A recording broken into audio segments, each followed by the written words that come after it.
Malky started the league campaign with 3 points and a clean sheet this afternoon. How pleased are you with that performance? Yeah, over the moon, absolutely over the moon. More in terms of how we prepared for that game. Obviously the first game it got cancelled and it set us back a wee bit, but again the group is getting more resilient. Every time there's something put in my way they deal with, and they dealt with it last week. They came to training and they put in some good performances in the training, and it culminated in what you saw today. And 4 goals for Jane Ross this afternoon, but some really well worked team goals as well. Yeah, it was good. We've got some good coaching staff in there. Kevin and Craig McPherson have been great. I've got to say, Craig's came in this season and he's gave a different dimension to it, a different voice, a different energy.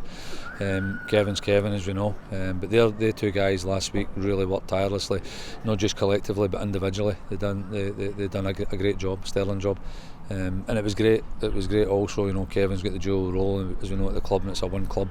That we had two young kids again on the bench, and Kirsty came on, and as you can see, I think she probably had more touches in that short spell that she came on 25-30 minutes than most. Yeah. And being 4 goals ahead at the break, how important is the attitude heading into the second half to show that professionalism and relentlessness to keep going? Yeah, we've learned from last year, where we played some real good football last year, and obviously we didn't achieve what we set out to achieve, but hopefully we've added a bit to ourselves this year that we've got.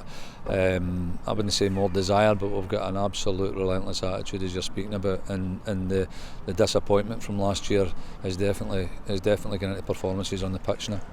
And you touched on Kirsty obviously making her debut, but you had a few changes as well in the second half. How pleased were you with the impact they made, and how does that show the competition in the squad? Yeah, it's good, and in the club as well. It's always going to get better every year. You can see Tess O'Meara has come on there, who's got a wealth of experience playing abroad, and now she's over here, and it's what these players coming over here add to the squad, in terms of the residual squad that we've got in here, but in terms of the competition, it definitely ups a level, and that's what it's about.